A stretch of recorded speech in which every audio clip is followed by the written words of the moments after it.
가능한지 여부. 상속공제받지 않은 주식을 처분하면 위반이 되느냐? 답변 뭐라고 나왔죠? 일부도 가능하다. 두 번째, 처분하는 경우 이것도 가능하다. 왜 이런 질문을 했을까요? 아까 팀장님이 말씀하신 것처럼 리스크가 너무 높다는 거예요. 전체 가압상속공제 받으면 너무나도 좋은데 혹시나 중간에 돈이 필요할 수도 있고 알짜 기업을 투자하고 싶을 수도 있는데 그럴 경우 지분을 팔아가지고 돈을 마련해야 되는데 의사결정에 제약이 너무 생기니까 좀 뚫어놓겠다는 거예요. 이거 허용해 주겠다고 했습니다. 이게 2022년 12월 22일 날 파생이 돼서 이러면은 가압상속공제 받을 때 선택의 여지가 되게 넓어지죠. 100% 중에 우리 30%만 받겠다. 20%는 전략적으로 선택이 가능합니다. 나머지는 상속세 내면서 대신에 처분할 수가 있는 거죠. 이 부분 꼭 기억하시고. 두 번째, 자 이게 참 첨예하게 대법원까지 갔죠. 대법원까지 간 건데 보겠습니다. 판결을 볼게요.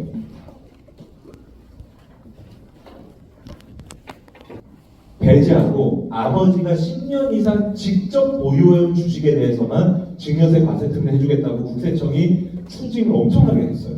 그래서 억울하다. 대법원까지 갔죠.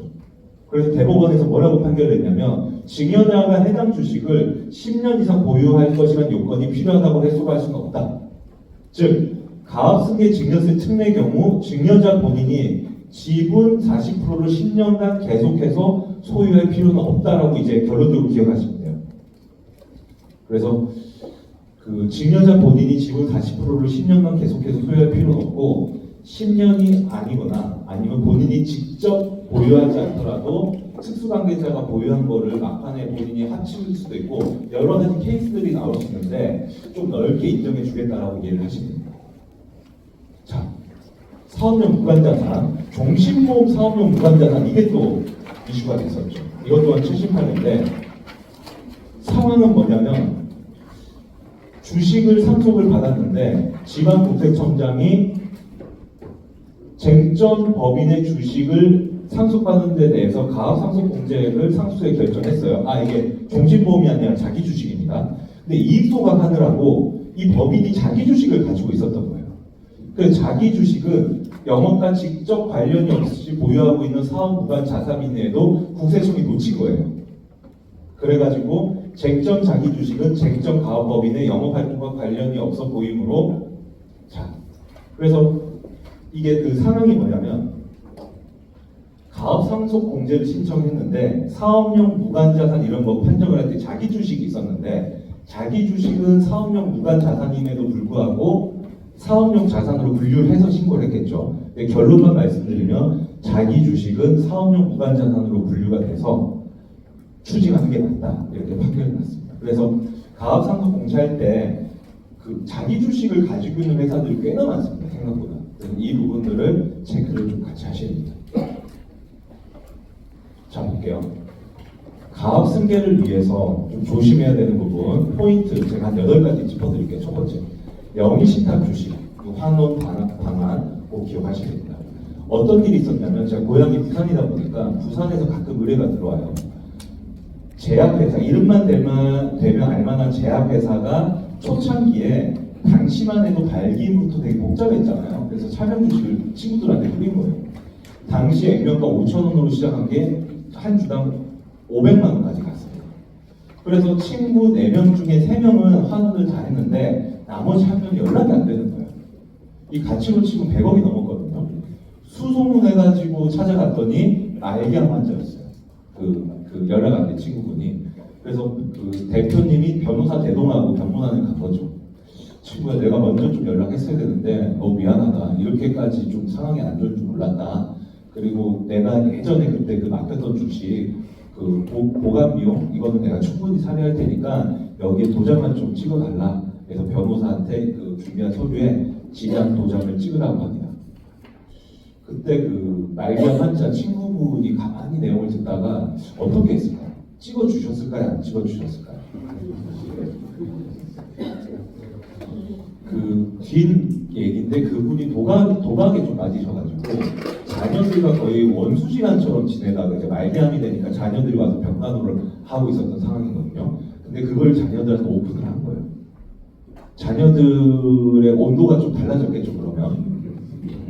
그분이 이걸 듣고 가만히 있더니 벽 쪽으로 고개를 돌리셨대요. 네. 그러면서 자녀분들이 들어와서 지금 우리 아버지 보고 뭐 하는 거냐? 고성이 오고 가고 거의 쫓겨났죠. 이거는 이제 어떻게 됐을까요? 돌아가시면 자녀들에게 상속이 되겠죠. 이 돌려받을 수 있을까요? 거의 힘들다고 보시면 돼요. 명의신탁 주식이 있을 때 우리 GFC님들이 꼭 기억하셔야 될 게 유상증자 행위 법인 대표님 중에 법인 대표님이 유상증자 하려고 한다? 명의신탁 주식 꼭 확인하십시오. 유상증자는 단지 시가로 발행을 하기 때문에 추후에 환원할 때 세금이 엄청나게 많이 들어갑니다. 자세한 로직은 제가 생략하고 말씀드리는 거예요. 내가 알고 있는 대표님이 유상증자를 하려고 한다, 명의신탁 차명 주식이 있는지 꼭 체크하시고, 대표님 왜 그러냐면 대표님 명의신탁 있는 상태에서 유상증자 일어나면 나중에 감당 안 됩니다라고 네이버에 그냥 유상증자 차명 주식 검색하면 사례들이 뜨거든요. 그 세금이 몇 억으로 해결이 안 됩니다.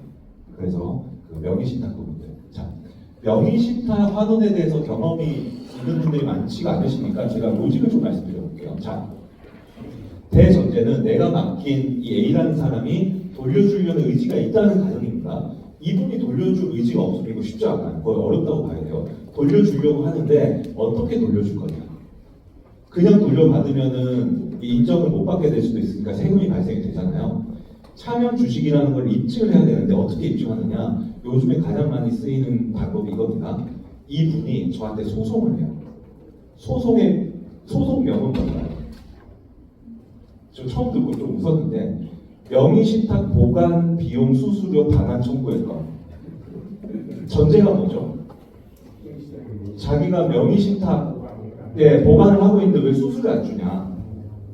그래서 그냥 법원에서 수수료 뭐 2천만 원 지급해라 판결이 났다 쳐볼게요. 모든 판결의 전제가 명의신탁이라는 전제하에 있다 보니까 세무공무원도 그냥 받아줍니다. 대신에 이거 GFC님들 혹시라도 나중에 이거에 대해서 질문을 받게 되면 임팩트를 드리게 되니까 여기까지는 도와줄 수 있는데 대부분 여기서 끝나고 나중에 큰 문제가 됩니다. 어떤 문제? 지분율이 명의신탁 환원을 하게 되면 지분율이 50%가 넘기게 되면 무슨 일이 생길까요?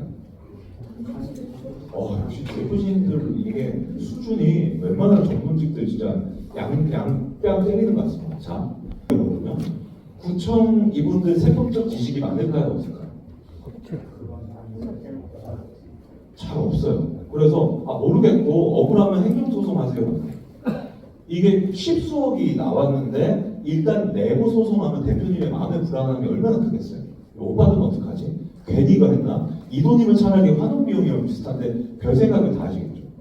그래서 미리 반드시 명의신탁 환원하기 전에 간주 취득이 우려가 되면 사전에 저는 구청 방문해가지고 다 신고자랑 얘기하고 메일한 상태에서 진행하셔야 돼요.